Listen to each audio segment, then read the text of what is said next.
Halo teman-teman, hari ini kita akan membahas salah satu tokoh sosiologi yang mendunia. Nah, tokoh tersebut bernama Auguste Comte, yang sering disebut juga sebagai Bapak Sosiologi Dunia. Masih penasaran? Yuk kita cari tahu lebih lanjut. Nah, Auguste Comte merupakan salah satu tokoh penting dari sosiologi. Ia pun dinobatkan sebagai Bapak Sosiologi berkat teori dan pengetahuannya. Auguste Comte lahir pada 19 Januari 1798 di Montpellier, Prancis dan meninggal dunia pada 5 September 1857 di Paris. Seluruh karya yang dibuat oleh Comte lebih ditekankan kepada moralitas dan kemajuan moral, sebagaimana pengetahuan dan upaya manusia. Ia pun mengabdikan dirinya tanpa lelah untuk menyebarkan dan mengenalkan berbagai pahamnya dalam upaya memajukan masyarakat. Selanjutnya, kenapa sih tokoh sosiologi kan banyak, tetapi gelar Bapak Sosiolog hanya diberikan kepada Auguste Comte? Nah, Auguste Comte dinobatkan sebagai Bapak Sosiologi karena melalui dia kata-kata sosiologi pertama kali digunakan.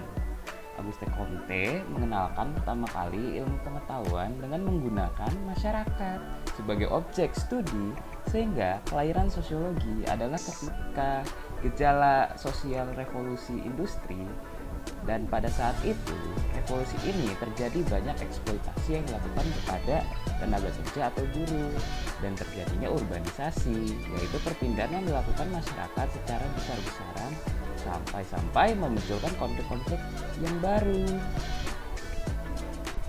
Pada saat itu, Auguste Comte sendiri melakukan penelitian sosial ketika adanya revolusi industri yang terjadi di abad ke-19. Dia mempelajari pola perilaku masyarakat yang dilakukan secara ilmiah. Penelitian tersebut kemudian dikenal sebagai cabang ilmu sosiologi.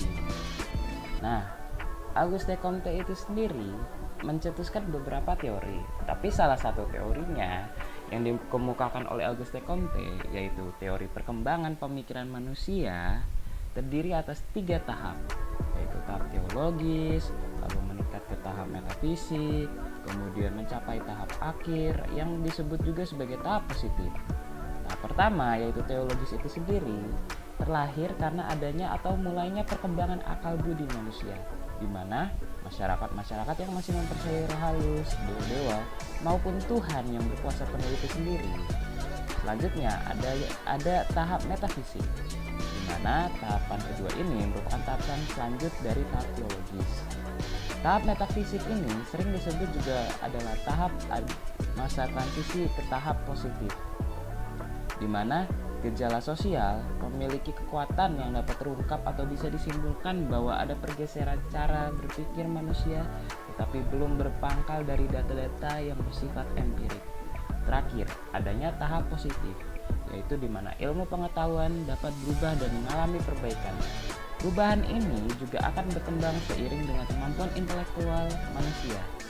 Akal budi penting berdasarkan data empiris dan dapat memperoleh hukum-hukum yang baru. Nah, teman-teman, setelah mengetahui apa saja yang dilakukan oleh Bapak Sosiologi dan kontribusinya, lalu menurut Bapak Sosiologi kita, Auguste Comte, apa sih sosiologi itu? Menurut Auguste Comte, sosiologi adalah cabang ilmu yang mempelajari manusia. Sebagai seorang manusia yang memiliki naluri untuk senantiasa hidup bersama dan dengan seksama, sosio sendiri berasal dari bahasa Latin, yakni socius yang berarti kawan atau teman, sedangkan logis yang memiliki makna sebagai ilmu, sehingga kita dapat menyimpulkannya sebagai ilmu tentang kawan atau teman. Tidak terasa ya teman-teman, kita sudah mempelajari banyak mengenai Bapak Sosiologi kita, yaitu Auguste Comte, mulai dari biografinya, tentunya, dan yang lain-lain. Terima kasih atas perhatiannya sudah menonton video ini. Dadah.